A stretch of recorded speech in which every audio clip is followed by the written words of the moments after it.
Hello children, welcome again for the new session of Maths, Chapter 3, Data Handling. In the previous video, we have done exercise 3.3, question number 1 and 2. Today, we are going to continue exercise 3.3. Okay children, let us continue. Exercise 3.3, question number 3. Number of children in 6 different classes are given below. Represent the data on a bar graph. The table it is given. By using the table, we have to draw the bar graph and answer the following question also. Let me read the question. How would you choose a scale? Which class has the maximum number of children and which class has the minimum number of children? Next question. Find the ratio of students of class 6 to the students of class 8.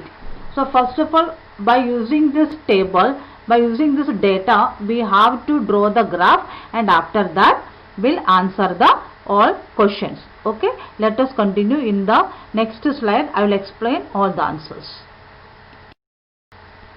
Okay, let us answer the following. First question, it is asked, how would you choose a scale? How can we choose the scale? How can we write the scale? Let me explain.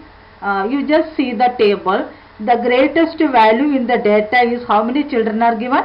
135 children. If we choose a scale 1 unit equal to 10 children, then 140 children will be represented by 14 units. If you are taking 1 unit 10 children, we can mark 14 unit in 140 children. Listen here, we have I have already shown the graph. You just watch that and see properly. 0 to 10, that means in 1 unit 5 small columns are there. 5 small column means 1 small column will consider as a 2 children. Okay, then 5 column will consider as a 10 children. So this way, if you are taking 1 unit, that 1 full column, 1 5 column taking as a 10 children, if you are taking 14 unit as a 140 children. Okay, so the length can be shown on a graph paper easily and with sufficient clarity. If you are taking this type of unit, 1 unit is equal to 10 children, we can draw the graph properly. So you can see the down of the graph and see that it is written number of students. Number of students indicated along y-axis. See the left side of the graph, that is known as y-axis. There is, it is written number of students, and down part, that is known as x-axis, and that is the what is written over there, standards. Okay children, when we are drawing the graph, 2 axes are there. Down bottom part, that is x-axis, it is represented standard, and the left side, that is known as y-axis. In this graph, it is represented number of students. So this way we have to make the scale. Scale is equal to 1 unit is equal to 10 children. Then it is very comfortable to mark 140 children in the graph. Okay. Now next question, it is like that. Which class has the maximum number of children and the minimum number of children? Look at the graph, all of you, and you see that which class is having, which graph is having more number of children. In the table itself, it is already written that 135 children. Which class it is? 5th standard. So 5th class has the maximum number of children. Our graph also showing that 135 children, that is 5th standard, having maximum number of children. Next question, which class having minimum number of, less number of children? Look at the graph, which class is having, we can see that 10th class has minimum number of children. How many children are there? 80. In the table also we can understand minimum number of children in 10th standard. At the same time, after drawing the graph also, it's showing that 8 is showing in 10th standard. So the maximum number of children in 5th standard 135 and minimum number of children is in 10th standard, that is 80 children. Okay, let us see the next question. Find the ratio of students of class 6 to the students of class 8. We have to compare. ratio of the students we have to find out. First of all, ratio of the students of class 6 divided by students of class 8. So what is the number of students in 6th standard? Look at the graph. They are having 6th standard is having 120 students divided by students of 8th standard. How many children are there? 100. So 120 divided by 100, that is equal to, after the division we will get 6 divided by 5. That means we can write 6 divided by 5 as a ratio 6 ratio 5. That means 6 is to 5. That is the ratio of the students of class 6 to the students of class 8. Okay children, this way we have to find out the answer of this question. Once again, the unit, 1 unit, that is equal to 10 children. So we can easily mark 140 children in the graph, and maximum number of children in 5th standard, that is 135. Minimum number of children in 10th standard, that is 80 children. Now the ratio of the students of the class 6 to the students of the class 8. The ratio, if you want to find out, nothing is there. We have to do the division. First which is given, 6th standard is given. So 6th standard will write first, that is 120 students, and second it is written 8th standard. So after that we'll write 100. So 120 divided by 100, that is equal to 6 divided by 5. 6 divided by 5, that the ratio 6 is to 5. That is the ratio of the students of 6th standard to the 8th standard. Okay. Okay, next question number 4. The performance of a student in first term and second term is given. Draw a double bar graph choosing appropriate scale and answer the following.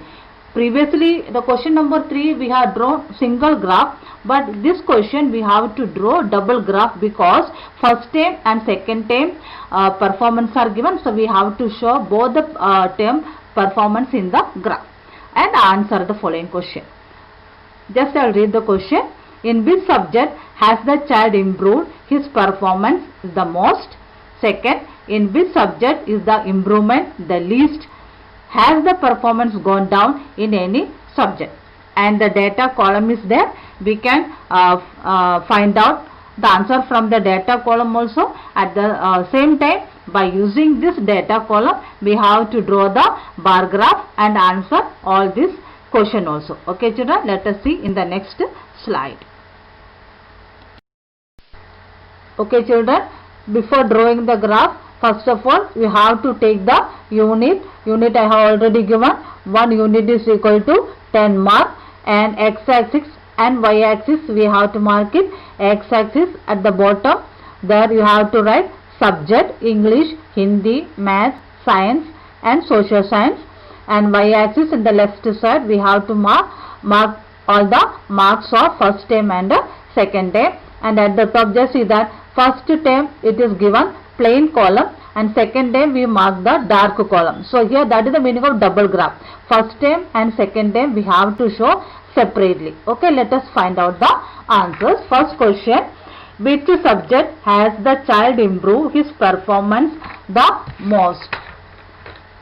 That means which subject he has improved better than the first term. From the graph we can understand that second term which subject that student got more marks.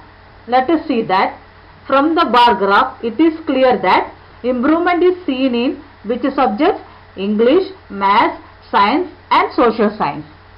Of all these subjects, the difference between the height of the first term bar and the second term bar is seen, and you can see that the height difference and the maximum in Math subject.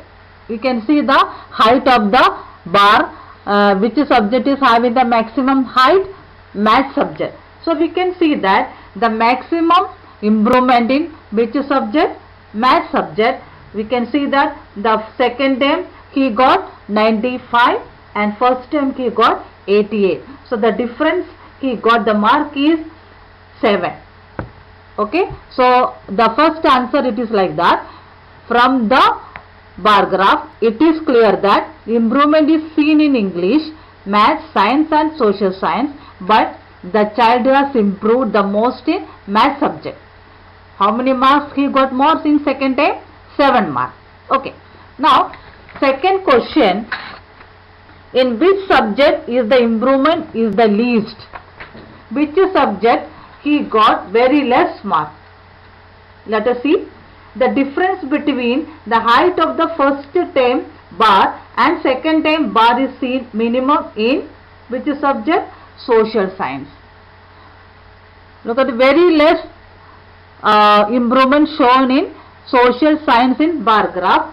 Let us see how many marks. Second term he got, the child got 75 marks. First term he got 73 marks. So the difference is only 2. So the improvement in social science is the least. Very less improvement he is having in social science. So the mark difference is 2 marks. Now next question, third question, it is like that. Has the performance gone down in any subject? All subjects, example we can see that math, science, English, social science, second term he got more marks, but look at the bar graph and see that which subject he got less mark in second term. Yes, this bar graph shows that the performance in Hindi has gone down. Second term he got less mark, but first term he got more mark. It is already in the table also given. First term in Hindi got 72, but second term only 65. So this answer is like that. The bar graph shows that the performance in Hindi has gone down. So these are the answers of 3 questions. So we are going to wind up the session.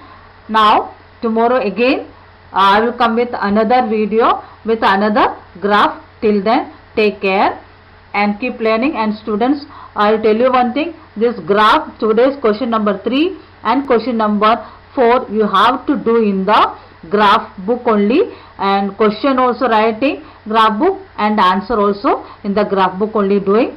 So please all of you do that. Okay, thank you.